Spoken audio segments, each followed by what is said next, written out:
Hello दोस्तों, नमस्कार। आप सभी का स्वागत है डीआर के टीवी पर। मैं हूं आपका दोस्त डॉक्टर कन्हैया, बीकानेर, राजस्थान से। दोस्तों, आज इस वीडियो के माध्यम से एक बहुत ही इंपॉर्टेंट टॉपिक के ऊपर बात करने वाले हैं कि बहुत सारे लोगों के साथ में एक शिकायत रहती है कि सर हम अचानक खड़े होते हैं, अचानक ऐसा लगता है कि जैसे चक्कर आएगा, नीचे गिर जाएंगे। बहुत ज्यादा उस समय डर लगता है, घबराहट होती है, बहुत ज्यादा बेचैनी होती है। जैसे मान लो मैं ऑफिस में काम कर रहा हूं तो अचानक लगेगा जैसे नीचे गिर जाऊंगा, या फिर मैं टीचिंग कर रहा हूं, पढ़ा रहा हूं, तो वहां पे ऐसा लगेगा कि जैसे मैं नीचे गिर जाऊंगा। और बहुत घबराहट होती, बहुत बेचैनी होती, धड़कन बढ़ जाती, पाल्पिटेशंस होने लग जाते हैं।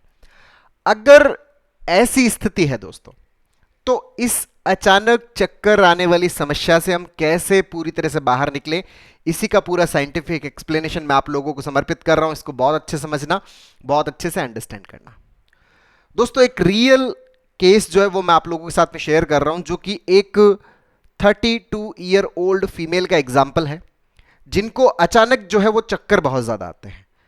वो अगर पढ़ा रहे हैं, कहीं पर भी प्रेजेंटेशन दे रहे हैं, कहीं पर भी किसी से बातचीत कर रहे हैं, तो अचानक उस समय उनको ऐसा लगता है कि मैं नीचे गिर जाऊंगी। मेरा जो बॉडी के ऊपर जो सेंस ऑफ कंट्रोल है, वो कंट्रोल मेरा खो रहा है। मेरा जो खुद के ऊपर नियंत्रण है, वो नियंत्रण हट रहा है, ऐसा मुझे लगता है, जैसे अभी बस नीचे ही गिर जाऊंगी। और ये जो चक्कर आता है, इस चक्कर के साथ में मुझे बहुत ज्यादा डर लगता है, बहुत ज्यादा घबराहट होती है। मतलब मेरा तो पूरा दिन सर इसी में बीतता है, या तो वो चक्कर आ रहा होता है, या फिर पूरे दिन मुझे इस डर में मेरा दिन बीतता है कि कहीं वो चक्कर मुझे वापस ना आ जाए। उसके कारण मुझे बहुत डर लगता रहता है, बहुत घबराहट होती रहती है। अच्छा, इसके लिए मैंने सारे जो इन्वेस्टिगेशन है, सारी जो जांचें, वो मैंने करवा लिया है। मैंने अपना एमआरआई करवा लिया है, मैंने अपना सीटी करवा लिया, मैंने अपना ईईजी करवा लिया, मैंने ब्लड के रूटीन टेस्ट जितने भी हैं वो सारे के सारे टेस्ट मैंने करवा लिए। बट फिर भी मेरा जो ये चक्कर आना है, ये नॉर्मल नहीं हो रहा, ये मुझे ठीक फील नहीं करवा रहा। दोस्तों, अगर ऐसी स्थिति होती है जिसके अंदर क्या है कि अचानक हमें चक्कर आ रहे होते हैं, घबराहट हो रही होती है, बेचैनी हो रही होती है, जिसमें जांचें सारी नॉर्मल हैं, अगर जांचें सारी नॉर्मल है, फिर भी अगर हमें चक्कर आ रहा है, तो ये जो चक्कर आने की जो प्रॉब्लम है ना, ये प्रॉब्लम हमारे एनाटॉमी से रिलेटेड नहीं है। मतलब हमारा जो हार्डवेयर है वो तो एकदम ठीक है, मतलब जिसमें इन्वेस्टिगेशंस नॉर्मल, इसका मतलब हार्डवेयर तो हमारा एकदम बढ़िया है। ये जो चक्कर आने की जो प्रॉब्लम हो रही है, ये किसके कारण से हो रही है? हमारे सॉफ्टवेयर की गड़बड़ी की वजह से हो रही है। सॉफ्टवेयर की गड़बड़ी का मतलब क्या है कि हमारा जो माइंड है, उसकी वजह से ये अचानक चक्कर आने की प्रॉब्लम हो रही है। अच्छा, माइंड से रिलेटेड हमारी जो एंजाइटी है, क्योंकि एंजाइटी के अंदर हमारा जो ऑटोनॉमिक नर्वस सिस्टम होता है, एएनएस होता है, वो एबनॉर्मली स्टिमुलेट होता है। और एएनएस के एबनॉर्मली स्टिमुलेट होने से हमें अचानक चक्कर आते हैं। तो अगर हम चाहते हैं कि हमारा अचानक चक्कर आना सही हो, तो हमारा एएनएस नॉर्मल होना चाहिए। एएनएस कब नॉर्मल होगा? जब हमारा एंजाइटी वाला पार्ट है वो क्या होगा?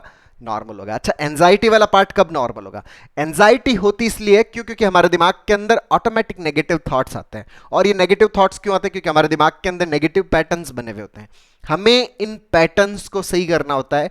अगर हम इन पैटर्न्स को सही कर लेते हैं, तो हमारा ऑटोमेटिक नेगेटिव थॉट्स वाला पार्ट वो नॉर्मल हो जाता है, जिससे हमारा एंजाइटी नॉर्मल हो जाता है, जिससे हमारा एएनएस नॉर्मल हो जाता है, जिससे हमारा ये जो चक्कर आने का प्रॉब्लम है वो खत्म हो जाता है। जैसे इनके अंदर किस तरह के पैटर्न बने हुए थे, इन्होंने बताया कि सर मुझे हर वक्त ये डर लगता रहता है, अगर मेरे हस्बैंड घर से बाहर जा रहे हैं, ऑफिस जा रहे हैं, तो मेरे मन में ये ख्याल आता है, मेरे मन में ये थॉट आता है कि अब मैं अपने हस्बैंड को कभी देख नहीं पाऊंगी। मैं इनसे अंतिम बार मिल रही हूं, मैं इनसे लास्ट बार मिल रही हूं, अब मैं जिंदगी में कभी इनसे नहीं मिल पाऊंगी, ये वापस लौट कर नहीं आएंगे। मेरा बच्चा अगर स्कूल जा रहा है, तो मेरे मन में ख्याल आता है कि मैं अपने बच्चे को अंतिम बार देख रही हूं, मैं अब इसको कभी देख नहीं पाऊंगी, ये अब कभी लौट कर नहीं आएगा। मुझे इस चीज का बहुत ज्यादा डर लगता है, बहुत ज्यादा घबराहट होती है, और मुझे खुद के ऊपर ये गिल्ट भी बहुत ज्यादा फील होता है कि मैं मां होकर, पत्नी होकर अपने पति के बारे में, अपने बच्चों के बारे में इतना खराब कैसे सोच सकती हूं। मुझे बहुत ज्यादा गिल्ट फील होता है। मुझे लगता है कि मैं बहुत बड़ा क्राइम कर रही हूं, मैं बहुत बड़ा पाप कर रही हूं। हर वक्त मेरे भीतर ये पाप बोध बना रहता है। तो मुझे बहुत ज्यादा घबराहट होती, घुटन होती है। जैसे मुझे ये पता चल जाता है ना कि मेरे हस्बैंड या मेरे बच्चे हैं वो घर से बाहर जा रहे हैं, तो मुझे बहुत ज्यादा घबराहट होती है और मुझे चक्कर आने लग जाते हैं। अच्छा, जब उनसे पूछा गया कि ऐसा थॉट क्यों क्रिएट होता है, तो ये थॉट इसलिए क्रिएट हुआ कि सर जब कोविड था, कोविड के अंदर क्या हुआ कि मेरे जो मदर हैं उनको कोविड हो गया था और उनको अस्पताल लेके गया। अब जब उनको अस्पताल ले जाया गया, वहां पर कोविड की वजह से उनकी डेथ हो गई थी और कोविड के प्रोटोकॉल को ध्यान में रखते हुए उनका दाह संस्कार किया गया, जिसमें हम उनसे नहीं मिल पाए क्योंकि वो शुरुआती दौर था, उसके बारे में इतना पता नहीं था, तो हम उनसे मिल नहीं पाए। तो वो घर से गए लेकिन घर वो लौट कर नहीं आए। तो वहीं से मेरे अंदर ये थॉट आया कि मेरे हस्बैंड भी घर से बाहर जा रहे हैं, मेरा बच्चा भी घर से बाहर जा रहा है, जैसे मेरी मदर लौट के नहीं आई वैसे ही ये दोनों भी लौट कर नहीं आएंगे। तो वहीं से मुझे बहुत ज्यादा घबराहट होती है, बहुत ज्यादा घुटन सी महसूस होती रहती है, पूरे दिन मेरे दिमाग में यही चलता रहता है। तो यहां पर कुछ चीजें समझने की जरूरत है कि भाई जो मदर वाला मामला था उस टाइम तो कोविड की सिचुएशंस थी। यहां पे अगर हम इन चक्करों को सही करना है तो हमें इस पैटर्न को भी सही करना पड़ेगा। इसके लिए हमें सीबीटी का रेगुलर प्रैक्टिस करना पड़ता है, कॉग्निटिव बिहेवियरल थेरेपी का। अच्छा, यहां पर किस तरह से हम सीबीटी की प्रैक्टिस करने वाले हैं उसको समझना कि भाई जब मदर को कोविड हुआ था तो उस समय की अलग सिचुएशंस थी, उस समय के अलग हालात थे। इस कारण से हमें मदर से रिलेटेड जो परिणाम मिला, क्या वही सेम हालात आज है? क्या आज वही सेम परिस्थितियां है? क्या बच्चे को कोई कोविड हो गया है, क्या पति को कोई कोविड हो गया है और अब क्या हमें कोविड का जो ट्रीटमेंट है वो पता नहीं है? क्या अभी उन्हीं प्रोटोकॉल्स को फॉलो किया जा रहा है? नहीं, परिस्थितियां तो वो नहीं है। जब परिस्थितियां वो नहीं है तो परिणाम सिमिलर कैसे हो सकता है? बिल्कुल भी सिमिलर नहीं हो सकता। वो उस समय की परिस्थितियां थी, अब समय बदल चुका है, समय बदल चुका है, परिस्थितियां बदल चुकी है, तो परिणाम भी बदलेगा। तो हम अपने मदर वाला परिणाम बेसिकली यहां पे क्या कर रहे हैं? जनरलाइज कर रहे हैं। हम जो मदर के साथ में जो हमें एक्सपीरियंस मिला, मदर के साथ में जो हमें रिजल्ट मिला, हम उसको यहां पर क्या कर रहे हैं? जनरलाइज कर रहे हैं। हम यूं देख रहे हैं कि जैसा उस समय हुआ अब वापस वैसा ही होगा। कैसे हो सकता है? उस समय की परिस्थितियां अलग थी, अब की परिस्थितियां अलग है। हम क्या कर रहे हैं? बेसिकली यहां पर जनरलाइज कर रहे हैं, सबसे पहला। और दूसरा कि हम इस चीज को लेके किसी भी प्रकार का गिल्ट फील ना करें। हम जब गिल्ट फील करते हैं तो गिल्ट फील करने का मतलब क्या होता है कि आप उस चीज को क्या कर रहे हो? इंटेंशनली कर रहे हो, मतलब जानबूझकर कर रहे हो। क्या आप जानबूझकर अपने पति और बच्चे के बारे में ऐसा सोच रहे हो कि वो घर में ना आए, वो वापस लौट करना है? क्या आप ये जानबूझकर सोच रहे हो? नहीं सर, जानबूझकर मैं नहीं सोच रहा। जब जानबूझकर सोच नहीं रहे तो गिल्ट किस बात का? गिल्ट तब फील किया जाता है जब आप कोई भी चीज इंटेंशनली करते हो, जानबूझकर करते हो, सोच समझ कर करते हो। नहीं सर, ये तो ऑटोमेटिक हो रहा है, ये हमारे दिमाग में जो थॉट आ रहा है ये ऑटोमेटिक आ रहा है, क्योंकि हमारे दिमाग में इसके पैटर्न्स बने हुए हैं।